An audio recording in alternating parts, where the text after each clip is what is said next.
Welcome to the Strength for the Day podcast, which is a daily Bible study with Dennis Fountain. We hope this time together will be challenging, sharpening, uplifting, encouraging, and strengthening to your Christian walk. Thank you for joining us, and we pray you are helped through today's study. Hey, welcome back to Strength for the Day, and hope that this recording, this episode finds you just doing well, having a good end to your week. We are coming today to the end of a study in the book of Joshua. We're going to conclude our study here, Joshua 23 and 24. We're actually going to wrap it up today. I wanted to disperse this between a couple of episodes, but really we're going to dive into a brand new study in our next episode, and so I want to complete these today. Joshua 23 and 24. Remember, Joshua has been the leader that has led the people of Israel into the promised land, and of course he's older, he's up in years, he has been fighting for a number of years now, and we're going to come to Joshua chapter 23 and 24 and find a number of challenges that he brings into the lives of the people of Israel. So Joshua 23, beginning in verse number, let's go number 1. Let's just start at number 1. Now it came to pass a long time after the Lord had given rest to Israel from all their enemies round about, that Joshua was old and advanced in age. Joshua called for all Israel, for their elders, for their heads, for their judges, for their officers, and said to them, I am old and advanced in age. You have seen all that the Lord your God has done to all these nations because of you, or for you. Because the Lord your God is he who has fought for you. See, I have divided to you by lot these nations that remain to be an inheritance for your tribes from the Jordan with all the nations that I have cut off as far as the great sea westward, so the Mediterranean. And the Lord your God will expel them from before you and drive them out of your sight. So you shall possess their land as the Lord your God promised you. So there's more enemies out there. God's not done using you, children of Israel, Joshua says, but I've brought you this far. You've got to be able to follow God the rest of the way. And verse number 6, therefore, hey, because there's more enemies, therefore be very courageous to keep and to do all that is written in the book of the law of Moses, lest you turn aside from it to the right hand or to the left. Unless you go among these nations, these who remain among you, you shall not make mention of the name of their gods, nor cause anyone to swear by them. You shall not serve them, nor bow down to them. So I want you to keep conquering, because otherwise the false gods of the people of this land are going to impact you. But verse number 8, but you shall hold fast to the Lord your God, as you have done this day.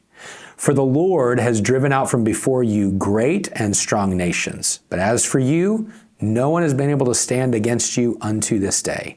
One man of you shall chase 1,000, because the Lord your God is he who fights for you, as he promised you. Hey, keep battling, because the Lord is for you. He is battling for you. Verse number 11.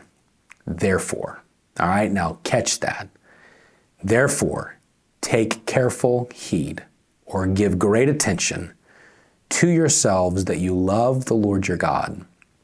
Or else, if indeed you do go back and cling to the remnant or the gods of these nations, these that remain among you, and make marriages with them and go into them, and they to you, know for certain that the Lord your God will no longer drive out these nations from before you, but they will be snares and traps to you, and scourges on your sides, and thorns in your eyes, until you perish from this good land which the Lord your God has given you. Behold, this day I am going the way of all the earth, and you know in all your hearts and in all your souls that not one thing has failed of all the good things which the Lord your God has spoken concerning you. All have come to pass for you. Not one word of them has failed. Therefore, it shall come to pass that as all the good things have come upon you, which the Lord your God promised you, so the Lord will bring upon you harmful things, until he has destroyed you from this good land, which the Lord your God has given you, when you have transgressed the covenant of the Lord your God, which he commanded you, and have gone and served other gods and bowed down to them.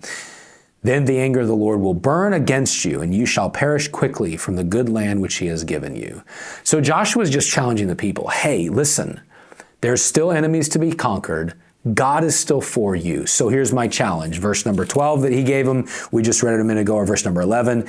Take careful heed, give attention to yourselves that you love the Lord your God. Okay, remember that. Give attention that you love the Lord your God. In verse 24, the people make a covenant with Joshua before he dies.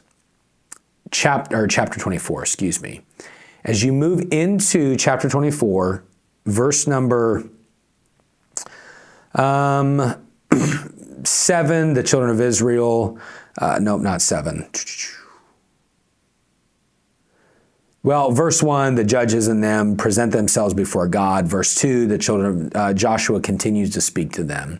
And all the way down in verse number 14, that's where we're going. Joshua says this, now therefore, fear the Lord, have reverence to God, serve him in sincerity, have a sincere heart of service and a sincere heart of truth. Put away the gods of your fathers that your fathers served on the other side of the river in Egypt, so don't have idolatry, instead serve the Lord. And he says this, if it seems evil to you to serve the Lord, choose for yourselves this day who you will serve, whether the gods of your fathers that your fathers served that were on the other side of the river, or the gods of the Amorites in whose land you dwell. But as for me and my house, we will serve the Lord. And the people answered, far be it from us that we should forsake the Lord to go and serve other gods. And they make this commitment that they're going to stay faithful to the Lord.